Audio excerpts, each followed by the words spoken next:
kasi sabi nila maganda sa picture yung Samsung. 20 times 5. 20 times 5, 100. Oh, bilis ah. Divided by 3. Nag-aaral po ba talaga kayo? Apo. Parang natalo kayo sa pustahan, kuya. Saan po? Sa lahat ng bagay. Hi, Empoy. May shoutout na lang po yan, shoutout. Pero pa, walang script to ha. Pero andito kami ngayon sa Pampanga. Mag-aalo kami ng libre. Let's go! Meron po kasi kaming libreng serbisyo sa taong bayan ng Pampanga. Meron po ba kayong sirang iPhone? Wala. Sayang. Kasi kung meron man, gagawin ko ng libre on the spot. Wala eh. Pwede po malaman anong iPhone gamit nyo? Hindi siya iPhone. Ano po?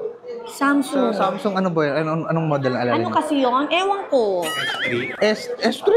So, luma na pala yun. Nahihirapan akong gumamit. Kaya balik ako sa iPhone yan. Nasaan na po yung lumang cellphone yung isa pa? Kasi yung mga lumang cellphone ko kasi, na inaano ko sa mga anak ko. Ate, excuse me, tatanong ko kung meron kayong broken iPhone. Wala po eh. Wala po. Sirain ko muna. Salamat. Naka-Android down po kami. Wala akong iPhone. Ano po ba cellphone mo? Yung ano lang, Realme. Realme model number 2. Wala akong Android. Anong Android yan? C35. C35. Wala akong cellphone. Wala cellphone. Di ba mas malaga yung mampampuhunan sa negosyo kasi sa cellphone, di ba? Tama yun. Anong cellphone mo? Samsung. Samsung ano? Patingin. Oo, ito lang. Ito ay Samsung. It's already 12:36. Medyo nakarami na kami ng tanong pero wala pa. Boss, tanong ko lang po. Ano, kung may sira ba kayong iPhone dyan? Kasi gumagawa kami dito eh. Sirang iPhone? Oo. LCD? iPhone S. Anong S? Nandyan sa'yo. Nandito. Patingin nga. Ano yun? Doon sa bahay. Tara, punta natin. Tayo! Tara. Wait lang, kukunin ko. Dito muna. Ay, dito. Wait lang, kukunin ko muna doon. Ay, di sama kami. What can you say 10 years from now? Tay, ano pong pangalan natin, Tay? Really, sir. Really? Kasi yung anak niya daw po ay 5 girlfriend. Di niya alam sino pipiliin niya. Aba, nga no. Pero, Malinaw? Sige nito. Samahan niyo muna ako sa tricycle. Kunin natin mga gamit natin. Tara. sir.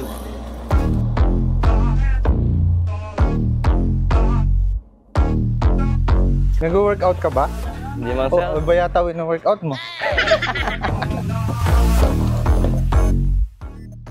So mga roban, dito na tayo sa bahay ni Kuya. Inabot lang kami ng ilang hours. It's already 1:08 PM. Nakahanap na kami ng isa.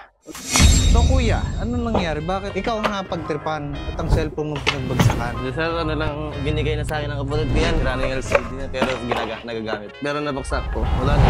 Hard na. Ito na yung naman napakabait ng kapatid mo, no? Magbibigay na lang. Sira pa yung LCD. Ito ganda na lang. Kuya, pinagawa ko yung cellphone ko. 2,000. Pwede naman.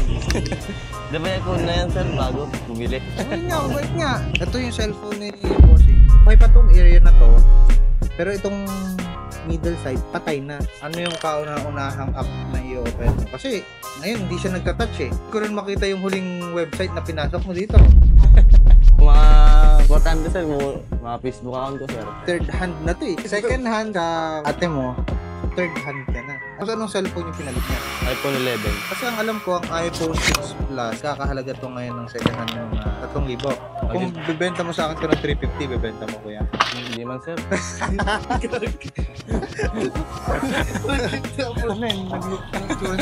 LCD, battery o miskin na reformat. Madalas na naghahang o mabilis malobat. Speaker, camera o hirap sa kontak. Ito na kuya, ito yung sira mong display na 6S Plus. At ito na yung bagong-bagong uli na 6S Ako Plus. po balo na maalala ko na palang iPhone. Yan eh. Nagawa yung yan yung iPhone ko.